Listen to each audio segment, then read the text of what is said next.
Շնորհակալ եմ, հարգելի գործընկերներ, հարգելի նախարար։ Պարոն նախարար, տեսեք, երբ 2 տարի առաջ շուրջ ես վերլուծելով բանակում մարկախնդիրները զորակոչի հետ կապված, մի շարք կետեր առաջարկեցի, որոնց մեջ ներառված էր նաև ծառայության ժամկետը կրճատելը, այսինքն ինչ էր ենթադրում համալիր փոփոխությունների փաթեթը, որ մենք ունենք զորակոչի հետ կապված խնդիր, որ բանակ է զորակոչվում զորակոչի ենթականների միայն կեսից ավելի պակասը, եւ մենք նպատակ ունենք անելու մի շարք քայլեր, որոնք կբերեն զորակոչի, այսինքն ծառայության գրավչության բարձրացմանը եւ կատարել որոշ քայլեր, որոնք կսահմանափակեն եւ թույլ չեն տա, որպեսզի մեր զինծառայողները կարողանան հեշտությամբ խուսափել պարտադիր զինվորական ծառայությունից։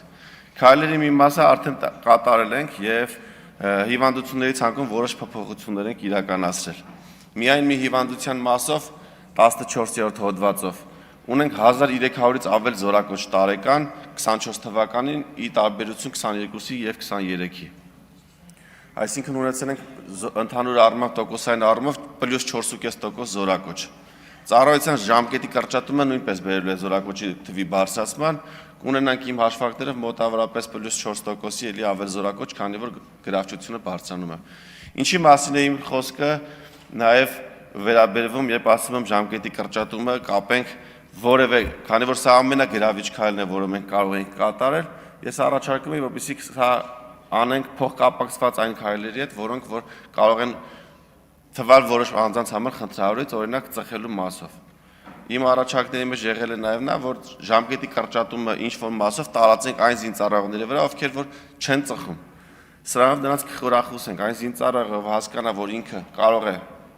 6 ամիս շուտ կամ 3 ամիս շուտ կամ 1 ամիս շուտ զորացրվել մի բանի համար, որ ինքը չի ծխում, դրանով կտա օգուտ իր աշխատող ծնողներին, ովքեր ստիպված չեն լինի աշխատել եւ փող կուտակել, ուղարկել իրենց ծառայության ժամանակ ծխելու, նաեւ սա կբերի մարտունակության բարձրացմանը եւ նաեւ հիվանդությունների նկատմամբ կունենա ավելի մեծ դիմադրողականություն եւ նաեւ ավելի ուշ կմահանա եւ նաեւ հետագայում կյանք մտնելով չի ծխի։ Սա իմ առաջարկը եղել, եթե նպատակարար գտնեք, քննարկենք, եթե չէ, ինչ ասեմ, շնորհակալ եմ։